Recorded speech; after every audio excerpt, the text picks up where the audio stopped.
Hello, everyone. I'm Baron Avi. I'm a Paragon Warrior out of Heron here in Winter's Edge, and welcome to the latest episode of Warrior Chats.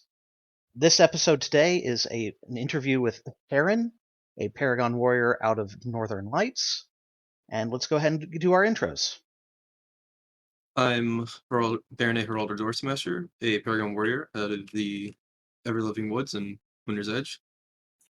And I'm Ren Kenobi, an up-and-coming warrior from Fear and I. And I'm Heron. As mentioned, I'm a Paragon Warrior from the Kingdom of Northern Lights in the Pacific Northwest. So, Heron, how did you get into playing Warrior? Well, kind of like a lot of people, I started out playing healer when I first started, and that was fun, but I wanted to do some more frontline stuff, so I had, of course, being level 1 healer, you get your short sword and your small shield and your heal spell, and that's it. And I wanted to fight with a medium shield because that's the blank that somebody gave me, and somebody said, "Hey, you want to try this chainmail? I've got this bracer you can use." And I threw that on, and I found out that I don't like wearing 55 pounds of chainmail, but I made myself a gambeson and started playing that, and my park didn't have a whole lot of armor, so it kind of worked pretty well for me. I like chasing people with a sword, and I kind of stuck to it. I did go back to level up healer afterwards, but warrior was my first level 6 class. That kind of mimics my own progression. I started an assassin, hated it, picked up a board, found my true level of warrior. So, what type of armor do you wear? Well, what kind of armor don't I wear? So my kit at the moment is a little bit of a hodgepodge. It's a little bit more cohesive than it used to be. Most of the body is aluminum lamellar. I recently got, well, I say recently, now it's like a year ago. I got plate, arms, and legs from Bacalo's Armory, so those are aluminum plate. And that's my main kit for when I'm playing warrior. I have the gambeson underneath that covers everything. I also have some leather bracers and greaves that I use when I'm playing some other classes. I briefly had chainmail, but kind of upgraded out of that. So a little bit of everything. Mostly it's the lamellar, but anything now and again, depending on what I'm feeling like. So you're kind of like me, starting with the what I called broke college student and putting it together as I went. Uh-huh. So did you make your own? Did you buy? How'd you get your kit? So lamellar is weird because I would say that I made it because I put it together. I made the pattern for it. I did all of the strapping myself and everything. But I didn't make the lames. So I would say that the guy at Elsfjord Trading also made my armor. Because I didn't cut the plates. But yeah, I made that part. I bought the plate legs because I live in an apartment and I cannot do smithing. I have some splint bracers that I've made, although I don't tend to wear them much. Because you can do that with any way to cut metal and a drill and a bandsaw. Or not a bandsaw. Belt sander. That's the one. So yeah, I've done a little bit of making armor, a little bit of buying armor. I like making whatever I can, but my means are limited. That was me when I started off. I think I've told the story of my ring mail that was my first suit of armor. Oh, I haven't heard it.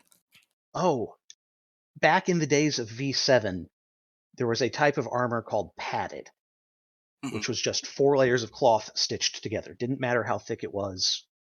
So I got 4 layers, made a tunic that came down to just above my knees in the front, just below my knee in the back, and just above the elbows, and spent a year stitching down 1-inch diameter 12 gauge rings that I'd ordered from Ring Lord with fishing line. Oh, Jesus. It's a lot of work. It is. I started that suit 15 years ago this past summer, and a buddy of mine is still using it. So it paid off. Yeah. I'd say so. You may actually end up getting to meet him at some point and seeing that suit. Who is Because that? his name's Keeper. He moved out to the Pacific Northwest with the Navy right before COVID got started. I feel like that name's familiar, but I'm not sure. Like I said, he moved out there right as the pandemic was tipping off, so I don't know how much time he's gotten to play. Yeah, that was my first armor. I've been in the camp. Well, I haven't really dipped into metalworking, so all the armor I have purchased either mostly secondhand, one item firsthand. Um, but do we want to keep talking about armor? Or do we want to move on? I'm one of those I could talk armor all day. I've got 10 Orders of the Owl. How do you like to play warrior? Like, how do you approach the field most of the time? Me? Yeah. Gosh. I would say that the way that I approach Warrior is that, I guess the guiding principle is that there is nothing that a warrior can generally do to somebody who is not in melee range. I mean, you can cast Insult, you can throw javelins, but they're not the main thing you want to be doing, so I try to get into melee range. I try and close distance. Uh, I try and find opportunities to close on people that are safe. Mm-hmm. So if a caster is casting at somebody else, I will be on top of them. If an archer is pointing at somebody else, I'll be on top of them. And just playing really aggressively. I also try to mostly focus on taking fights that I know that I can win. So, I mean, sometimes, of course, you have to go fight the enemy warrior so that he doesn't kill your team. But a lot of times you can say, oh, well, I know that my wizard can take care of that, so I'm just going to go over here and kill all of these unarmored people, and it will be a great time. Mm-hmm. So just finding good advantages and playing aggressive. Right. So instead of being the classic World of Warcraft or D&D tank where you're standing in front of other people 101, you're using your armor to take the fight to the enemy. Yep. Instead of a heavy tank, So more like you're a Arms main Warrior battle from tank. WoW instead of Protection Warrior. Yeah. I don't play World of Warcraft, so I'm not sure. And I forget how old I am. No, I played EverQuest 1. I remember when World of Warcraft came out, but yeah. I guess I just have the perspective that if I'm not going and chasing after people, then they're gonna get through my armor eventually anyway, so might as well go up where I can use it. So Heron, what's your favorite class feature? Favorite class feature? Probably Shake It Off, because yeah. Probably Shake It Off just because I don't like being frozen. I think that's pretty common. I probably focus on that ability more than any others. When I'm using a shield with Warrior, I try and use a small strap shield that just straps to my arm and leaves my hand free so that I can charge that more often. So if I get hit by a pinning arrow, for example, I'll immediately be charging that, and then by the time I finish the 10 seconds for Shake It Off, I can usually use it again. If I'm in a state where I can do that, sometimes if I'm feeling really confident in myself, I can charge it while standing still and fighting people. It's just kind of nice to always have that ready, because there's nothing worse than being hit by an ice ball when you don't have Shake It Off. So maybe Yeah. actually I'm going to revise my answer. The charge in canned. The charge in canned is my favorite part of Warrior. Shake It Off as a one-time thing would be pretty weak, but the ability to get it back over and over again is great. hmm Yeah, I almost wish that it wouldn't change anything really for most folks. I kind of wish that the ability were just once per life, so that all of the folks who like just jump into Warrior because they want to like use equipment, they can just use it once per life without having to think too hard about recharging it. But for folks who don't mind charging it, it wouldn't make any difference. That'd be one change that I think would be good to see. Yeah. Well, I would like it to be per life and then also chargeable. It'd be much weaker if it were just per life. Agreed. Yeah, for life chargeables are always fun. I think my favorite ever Shake It Off story was when I just managed to burn through a bard's entire supply of. Yeah. I actually remember I was down in Blackspire for Winter Bash in 2018. So, gosh, that's 3 years ago.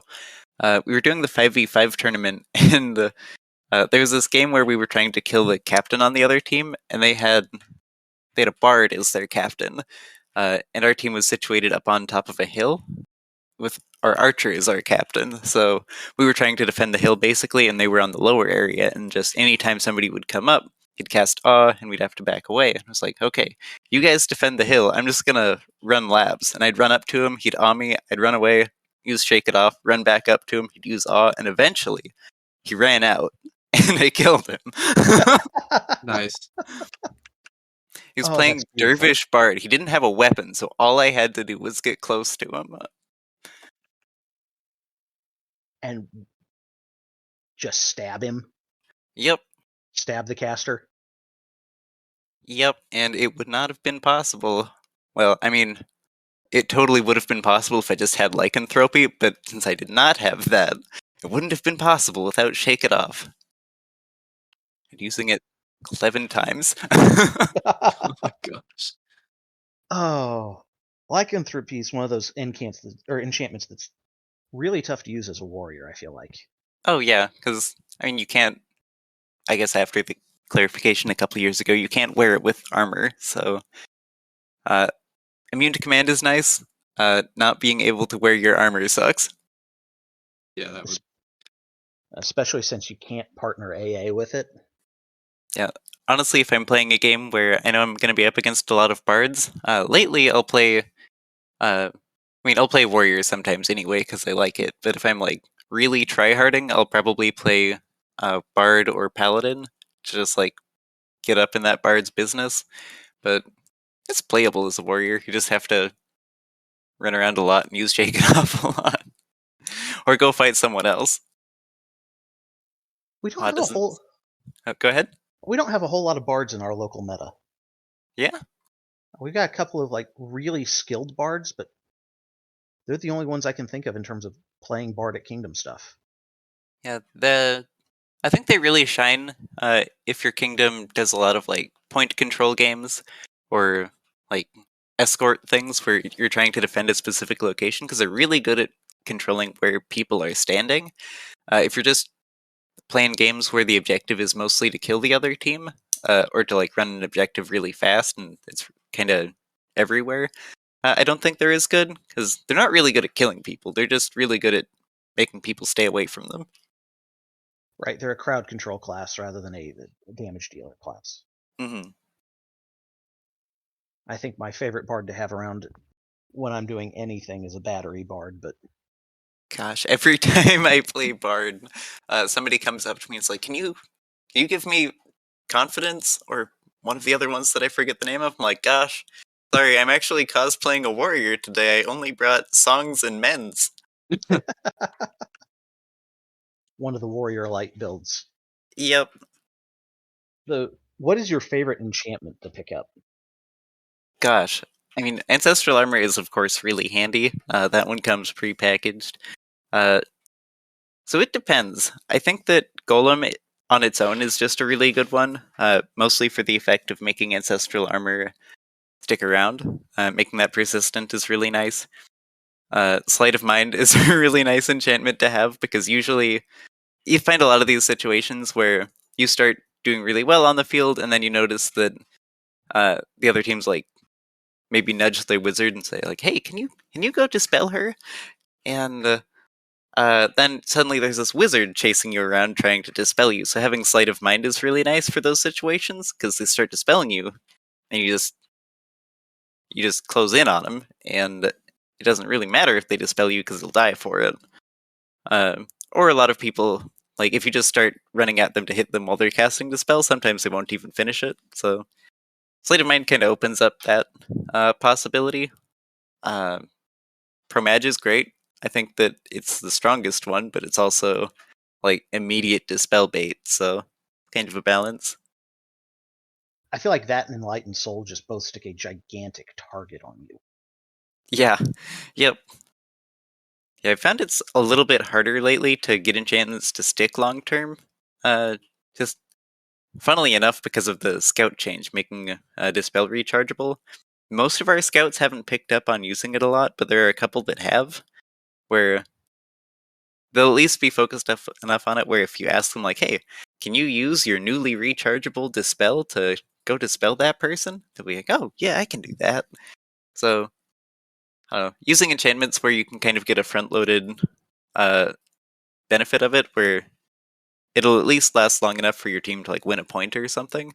I feel like that's been a little stronger lately than going for the like 5 enchantments on a golem stack, because it just doesn't stick around much anymore. At least not here. We've only had one Kingdom event since the change, and I was running healer at that, so. But I didn't see a whole lot of scouts using their enchantment or using their dispels. Yeah, I think a lot of people, like, I'm the rules rep for my kingdom, and a lot of people aren't really super aware that there was a change. They know things like, oh, Paladin's open now because now there's a bunch of Paladins running around. But a lot of people aren't like super tied into that, so a lot of people might just not know yet. Oh god, I forgot that we had 2 rules reps in this chat. Oh, yep. Oh no, is it now the rules chat going to begin and never end? Oh, jeez. let's not do that. Yeah, that's one thing I've kind of been keen on for a long time playing a warrior, is that if I'm already a target because I'm one of the few heavy armor fighters in the kingdom. Mhm. So if I go out with a bunch of strips on my wrist, I'm immediately like super target for everything. Like heck, I've been dispelled out of my ancestral armor and hardened. Like please, just let me live. Fighting for my life. Avi has dispelled just my harden before, just to be a pain. Yeah. Because I could? I mean, Which if your dispels are unlimited, why not, right? yeah, which Exactly. it's really great that people are using their dispels, but at the same time, the such high availability of dispel makes having a good enchantment stack really hard if you have good casters or scouts or whatever else gets access to dispel on the other side of the field. I like to use my version of dispel, which is a short sword. Ah, yeah. Oh gosh, Everybody don't you gets love that it? one. What's your favorite warrior story? Gosh, I was thinking about this because you were telling me like, oh, think of all the stories you can tell, but it's really hard to pick out a favorite. I have some good stories, but I don't know if I have a favorite. Uh, in summer 2019, Blackspire was running a Phoenix League, and my fighting company, we really focus on battle gaming, and we have some opportunities to fight other companies up here. But we heard about a Phoenix League going on down there, and we're like, well, gosh, we'll drive 3 or 4 hours to go to the next kingdom over and play some Phoenix League. So we joined their league, and Blackspire is a really, well, I guess, mild background in the Pacific Northwest.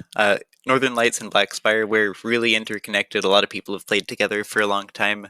We actually used to be part of Blackspire. But as far as battle gaming, Northern Lights has this thing where there's kind of a huge skill gap, kind of. There's a core group of like 20 to 30 like really, really good battle gamers, and then uh, a lot of folks who don't keep up as much on the meta and things like that. Blackspire is kind of weird in that I feel like they're all mostly the same skill level, where uh, I think as a whole their kingdom is a little bit better at battle gaming than ours, but their high end isn't quite as good. So we showed up, and our fighting company is like most of the really good battle gamers in our kingdom. So, uh, and I don't know if they were really expecting us to do as well as we did, but we got to play a lot of really good matches against some of the best battle gamers from that kingdom. Our first one was against Black Company, which I think, actually, ironically, their company is like a ton of warriors. They have more armor than any other company in Blackspire. And we were super ready to just like put on all our armor and like get into a melee tussle. And they come out with 4 wizards. Oh, whoa! Oh, And 2 of them were playing Warlock, a bunch of woundings and whatnot. And like, well, I guess we'll just have to beat them this way.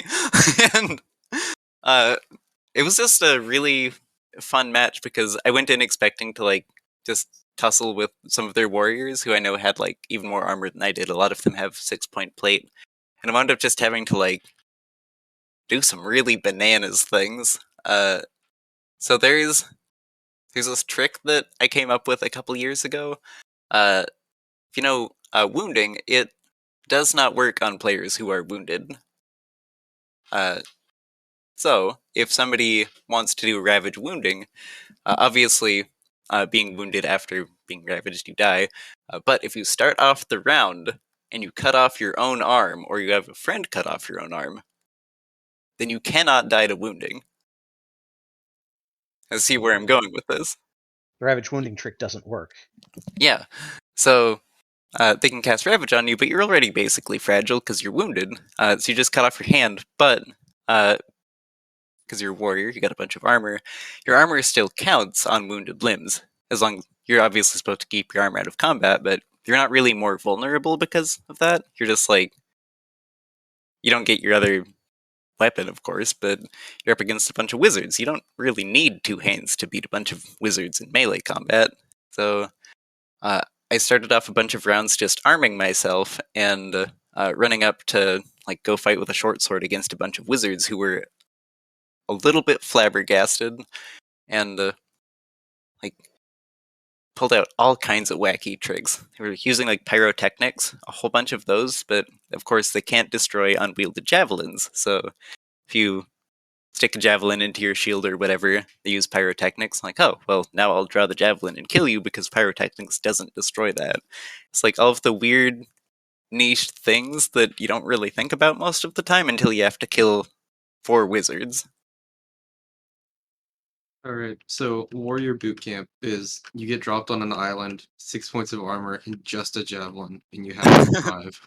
I mean, it's a good weapon for it. Nobody can break it. I think one of the unexpected mottos of this series has been build more javelins. Javelins are Gosh. underappreciated for sure.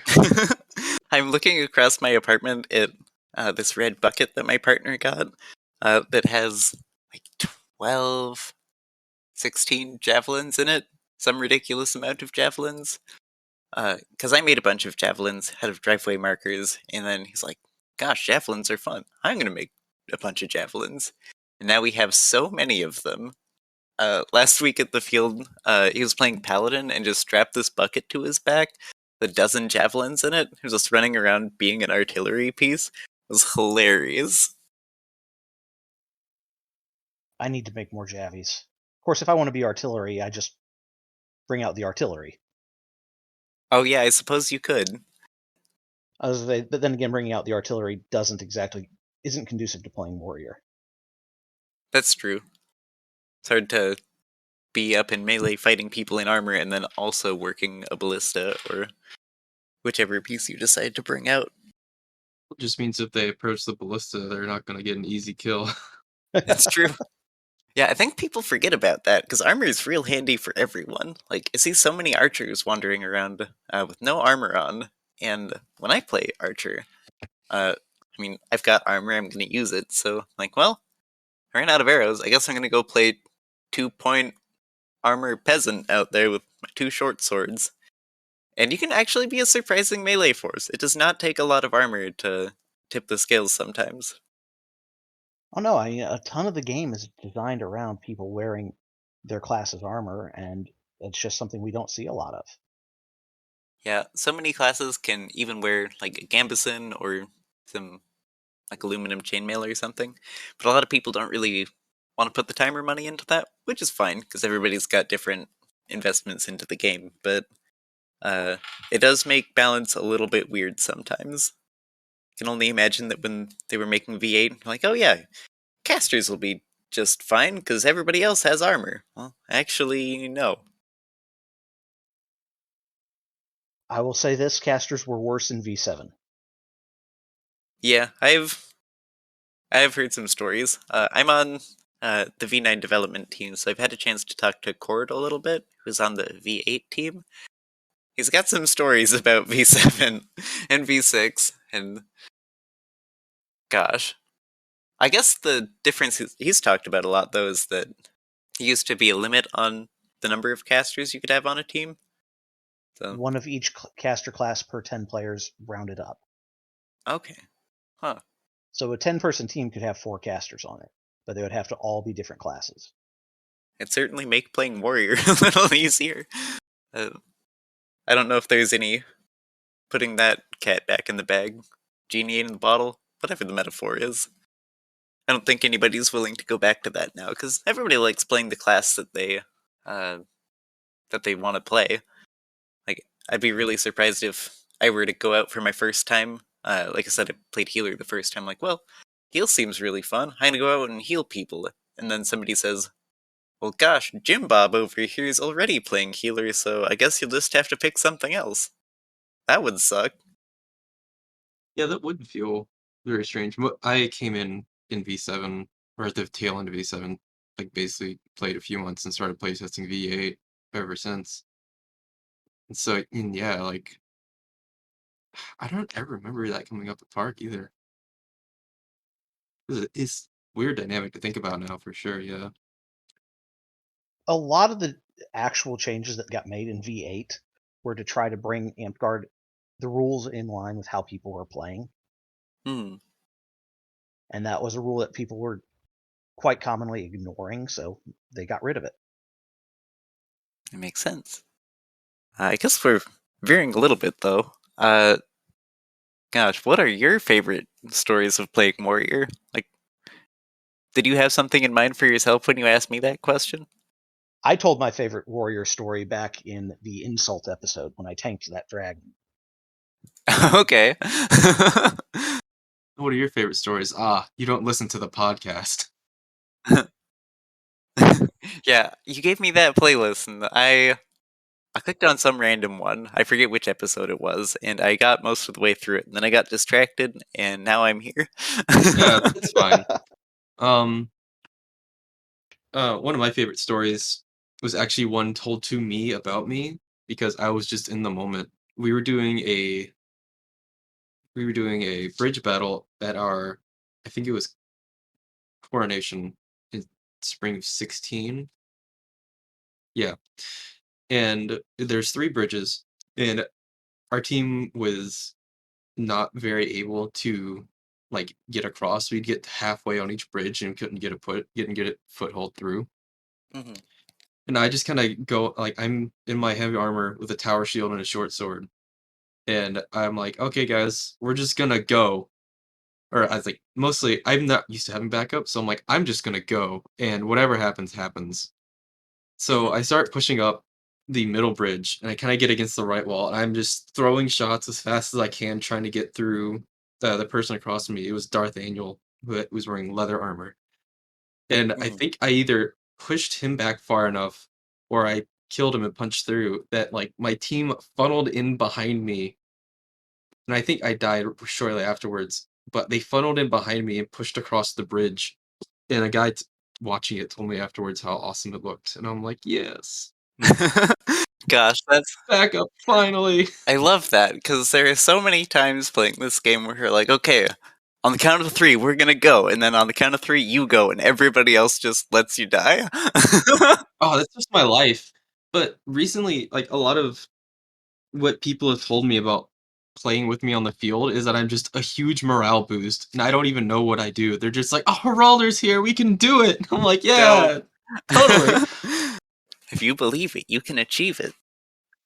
There you go.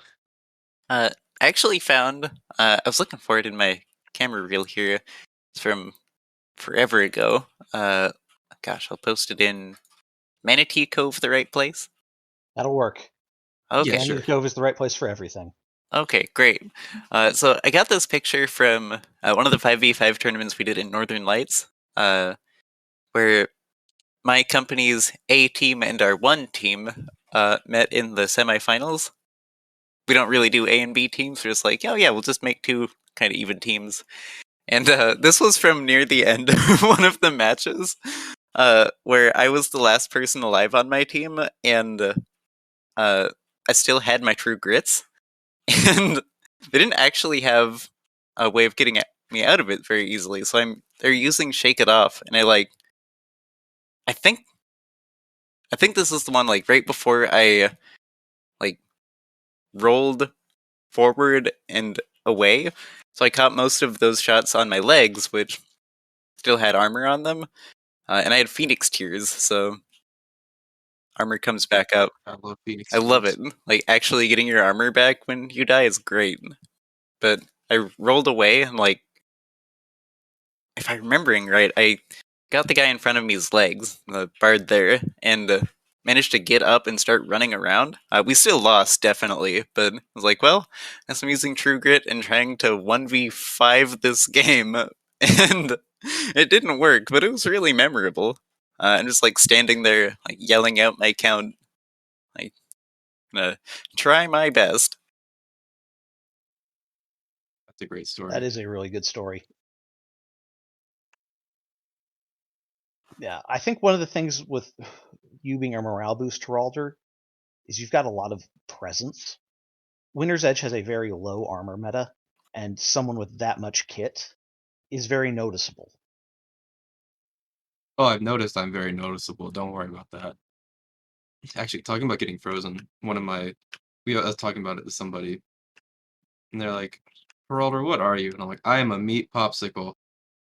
I exist." They lost it. I feel Kingdom event. I was the target of Frozen by a mage who just recharged it and kept tapping me. And I just got to stand there in the middle of everybody and take a nice big long break until somebody finally killed him and I came out of it. But I think I was frozen Yeah. for 4 minutes. Um, And I was being so new to Warrior, I had completely forgotten about Shake It Off. So I just stood there frozen for 4 minutes. I mean, there's pictures of me from the Kingdom event that show me just standing there looking dead to the world, red in the face, out of breath, just standing still in the middle of combat. Yeah. Yeah, I guess sometimes that big presence comes with being a big target. oh yeah. You mentioned how you like to play Warrior and that you go out there and you do the thing. Hmm. What was it like coming up in your kingdom and becoming a Paragon for you? Yeah. Sorry, 1 second. Oh, had to reset my mic here. So basically, when I was trying to become a Paragon, this was a couple of years ago. I think I got my Paragon in the fall of 2019. No, it was 2018. So at the time, there was one other Paragon Warrior in my kingdom. We've had a bunch of Master Warriors from past editions, but the one Paragon Warrior was at my park. He's the guy who loaned me his chainmail the first day. Not my first day, but the first time that I played Warrior. So, but he wasn't super active at the time, so it was a little bit of a vacuum, because there were other people playing Warrior, all the folks who are like wanting to play Militia Plus, sort of, but not really using the abilities much, but there wasn't anybody out there wearing a bunch of armor, using all of the Warrior abilities, and showing what the class could do.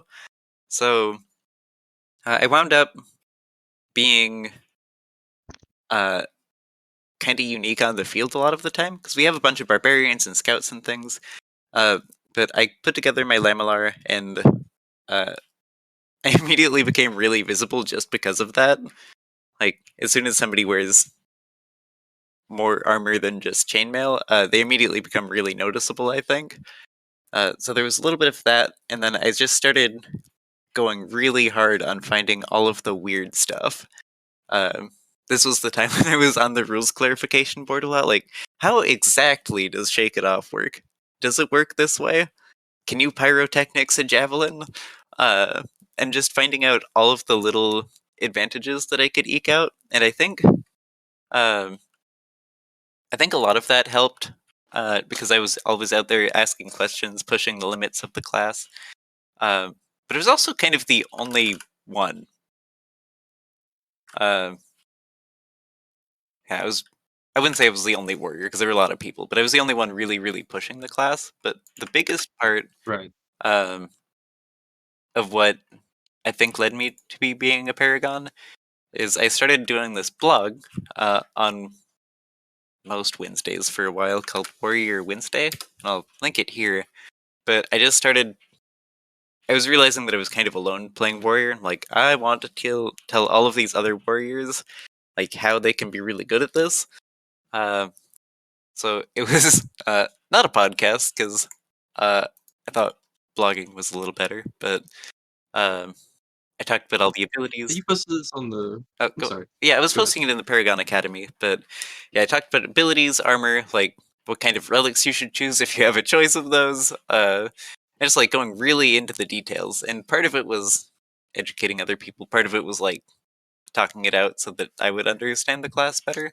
So it's probably like Mhm. the big push for it. I remember seeing something similar posted to the Warrior Guild, the Namcard Wide Warrior Yeah. Guild on Facebook. Yeah, It's the same yeah, thing. I'd post it there and on the Paragon Academy and then on my Kingdom page. Mm-hmm. Yeah, I always looked at those. I meant to read them. Never got around Yeah, to it. I went to GOTC 2019, the only time that I've been, and the most bizarre moment of my Amp-Guard career was coming out of the like main hall, and somebody said, "Are you the Heron that writes the blog?" Like, oh god, am I famous? This one person Oh no. in New Mexico has read my blog. Suffering from success, am I Yep. right? As soon as one person recognizes you, you're famous. It's a really cool That's a really cool path to getting your Paragon. Thank you for sharing. You're welcome. Very different from what Geralder and I did, and I really appreciate seeing someone do it a different way. What did you folks do? From my side, it was at the time when I got my Paragon, I was in the same kind of boat as you, Heron, that you mentioned, where like I was the only well, I wasn't the only person with heavy armor, but I was the only person consistently playing in heavy armor. Like every single battle game at Kingdom, I was in my heavy armor. Didn't matter if it was the summer or the winter. I was out there doing my thing, and I kind of ground through it. I was slowly getting better, and then I got it in 2016, I think. Although now I'm a lot better than I was then, even at least understanding the how the class works and interacts, especially from this podcast. Very good learning ability. Listen to our podcast, everyone. Did you already listen to it? You can always be better. Yeah, yeah, absolutely. So for me, Winter's Edge at the time had a culture of you'd occasionally see somebody in leather, one or two folks in chain, and I put together the only suit of plate at that point in time in Winter's Edge. Mm-hmm. And I rocked that constantly at Kingdom, well, at the time, Principality stuff, to the extent that folks were writing down to our parent kingdom in Neverwinter, and that I got it the next time they came up. I got it back at the. We were already doing very heavy V8 playtesting, but we were still officially under V7. Mm-hmm. And then about the time Geralder started rocking Warrior, I hurt my shoulder for the 8th time and had to take a step out of armored fighting for a while. Hmm. Yeah, it can be kind of hard on you too. Oh yeah. One thing you mentioned about learning the class and like trying to push the limits of it reminded me of something that one of our other usual co-hosts, Sid from Dragon's Hollow, says. And he says, warrior's the most magical class. Mostly because we are interacting with the most magic, Oh, yeah. usually aimed at us. Yeah, you have to know what all the spells do, because they're all going to cast on you at some point. Mm-hmm. Oh, yeah. How Yeah, many it's times have I said learn the magic system?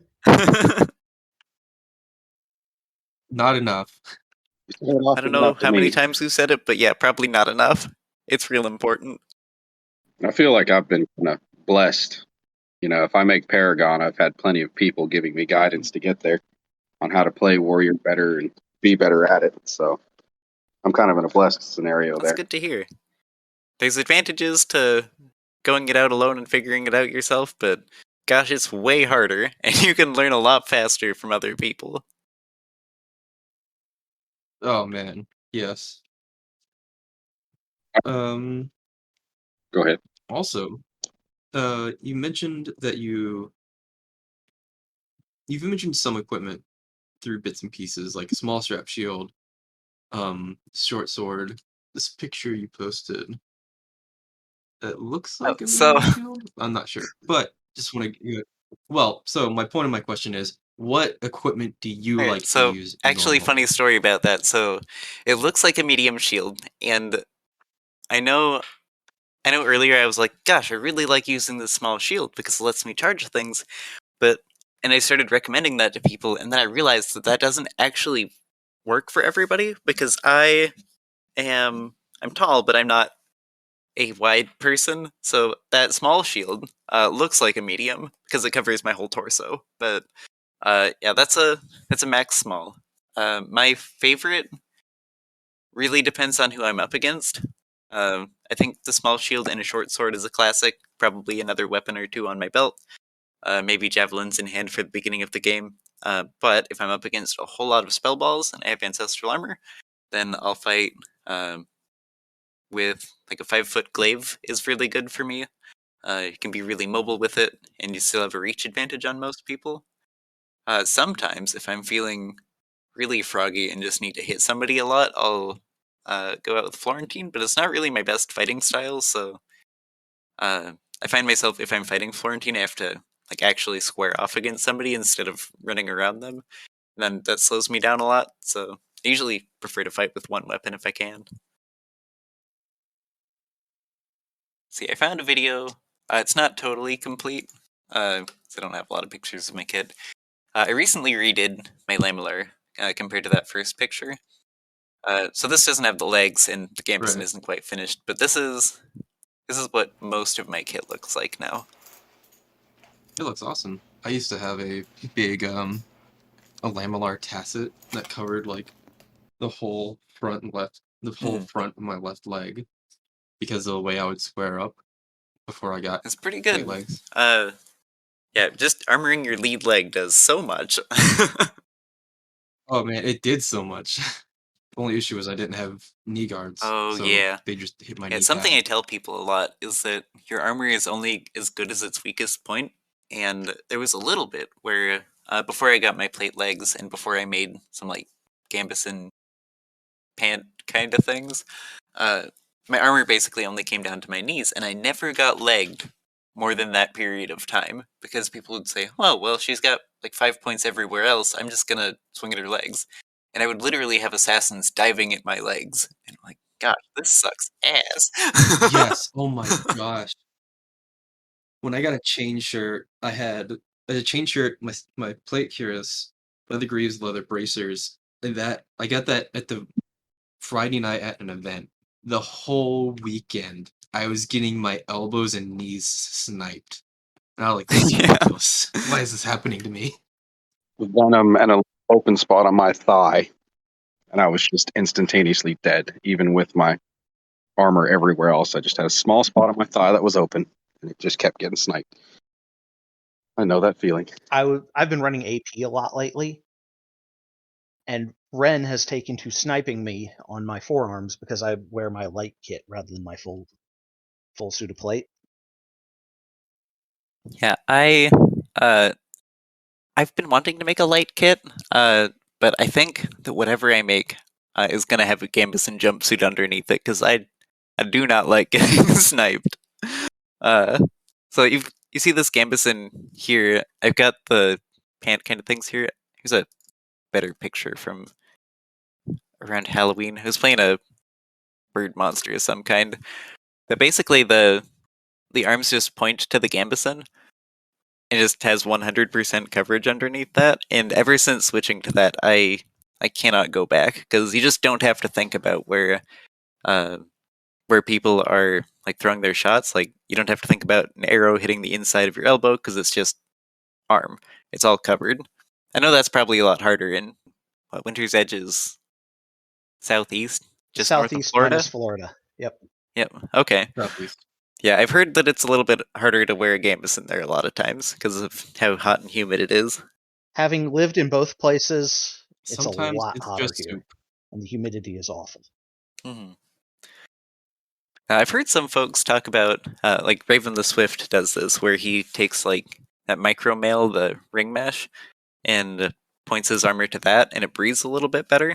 I've thought about doing that because I went to Keep on the Borderlands this last summer, and I was dying in my gambeson. You cannot wear like 2 layers of pre-quilted polyfill nonsense from Joann's in that heat. Oh, and here I thought Keep on the Borderlands the year I went was nice and cool. Yeah, well, I'm from a place where it's like 70 degrees year round. Yeah, the summer that I I was the summer that I moved to go ahead. Oregon as a kid, we had been living in New York, where it was a lot hotter than Oregon. Mhm. We get out there tail end of August, shorts, t-shirts, everything in our summer clothes packed, and we immediately have to go out and buy blue jeans and everything because of how cold it was. Gosh, if you see that second picture, you see those red boots. I was at a camp out, and like a lot of campouts up here, it rained the entire time. We're like, gosh, we have wet feet. It sucks. We went into town and got boots. We're like, look at these $15 galoshes, and they've been my main fighting boots ever since. Because like the winters here are just wet, and I would rather fight with dry feet any day of the week. Oh, absolutely.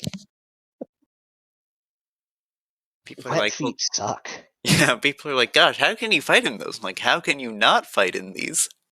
These are great.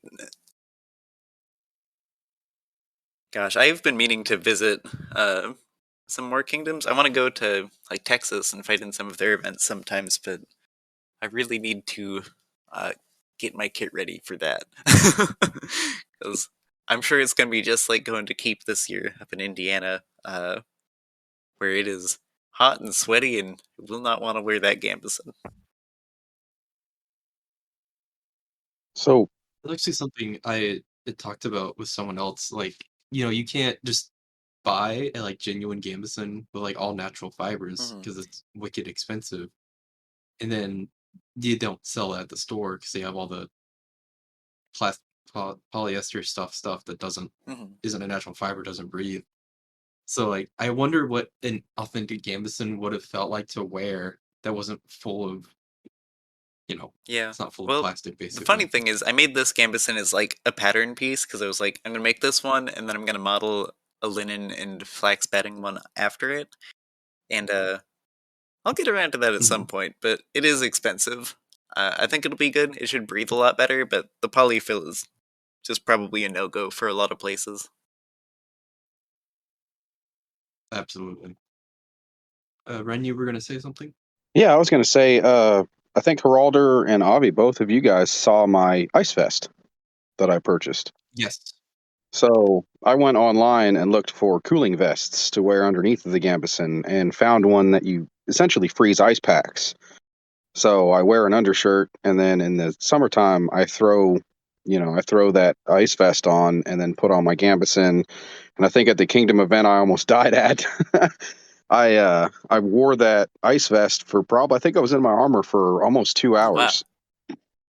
Geralder was tougher than I was because he was in his armor the same amount of time. And he took it off. I think you took yours off, about 20 minutes prior to me coming in?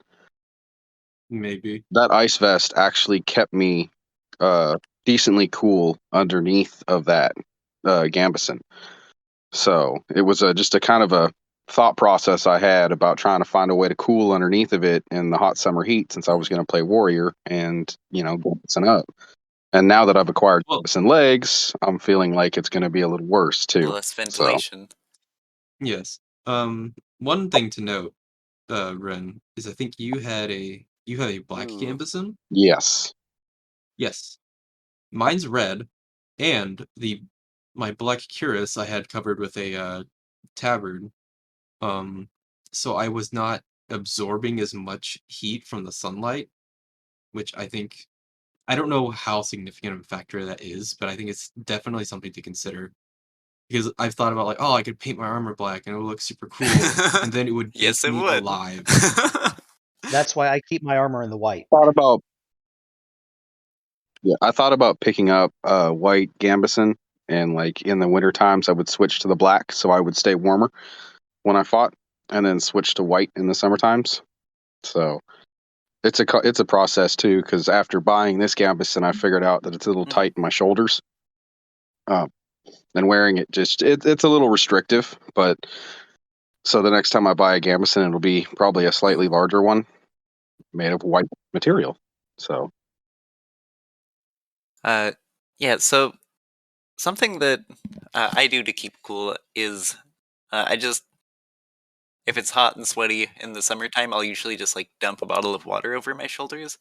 And that doesn't really work for a lot of folks because their armor is like steel and it will rust. But something that I haven't actually mentioned about my kit is that because of where I live, where it's wet and humid a lot, is that it's all aluminum. And also because I like going fast, so I would like it to be light. So because it's aluminum, I can just dump water on myself, and that helps a lot. So probably something to consider if you're putting together a kit and you're expecting to be wet sometimes and don't want to spend a whole lot of time oiling things, is that aluminum is really good for that. I I taught an armor smithing class about 6-7 months ago with a guy from Florida who mentioned doing aluminum for about the same reason, Mhm. just the humidity keeping it off. Yeah. Uh, yeah, the other perk, like, I don't think I'd, for amp guard at least, I don't think I'd consider steel just because my whole kit with that armor from the video up above and then my plate legs, uh, and I guess the other armor included, I think it measures in at about 16 pounds, which is like a third of the weight of the Gambison, or not the Gambison, the chainmail vest that I wore on my first time playing Warrior. Because I wore that and I was like, gosh, I am never wearing Right. armor this heavy again. I can't stand up in it. I got legged. I'm like, gosh, I guess I'm staying down here. Looking at those pictures you shared, I think my armor probably weighs close to as much as you do. That maybe like 125-ish. My armor comes in at 87 pounds with with the heavy helm. Jesus, I could not move in that. I know there's this guy. He's on the Paragon Academy sometimes. Lord Valiant. He wears like all of the armor. I remember him saying that he wears like 110 pounds of kit. Like that just seems a little unnecessary. Like I know it's pretty cool. Like his pictures It, look really cool, but also, damn. it's a tad excessive. Oh, Yeah, a good chunk of why my armor weighs so much is I'm 6'4" and built like a built like a tank anyway. yeah. I'm built like a tree, just a like maybe a birch tree. I'm like 5'10" and 125 pounds. So I'm tall, so I get the reach, but not a lot of substance to me, I suppose. So try and run around and skirmish people. It works pretty decently. I do just want to point out I have to actually run to my park here soon. I probably have another like 5 to 10 minutes before I have to take off. Uh, so sorry for that to cut it a little bit short. But if there's anything else you want to talk about, I Oh, got a that's little fine. bit of time left. Oh, that's absolutely fine. Thank you for joining us today. Do you have any if you had to sum up advice for new players or new warriors in 2 minutes, how would you do it? Okay. If you want to be effective as a warrior, I would say that you should definitely, as soon as you get Shake It Off, focus on using it, focus on recharging it. If you're not even that level yet, you should get a Gambeson. Depending on where you are, you can even get a moving blanket from a Harbor Freight or something for under $10 and just cut that into a real basic tunic kind of thing. It will make you more effective just having armor. Once you do that, focusing on coverage. If you have to pick one location to armor first, choose your legs. It seems weird, but do it. Gambeson pants aren't hard to make, and they will let you play the game more. Because the hardest thing about being new to Warrior is that people don't let you play. They freeze you, they awe you, all kinds of things, or they'll leg and leave you. So if you armor your legs and you focus on Shake It Off, you will get to play more and you will get better faster. All right, that sounds like some really solid advice from my end, from where I'm sitting. Thank you again for joining us, Heron.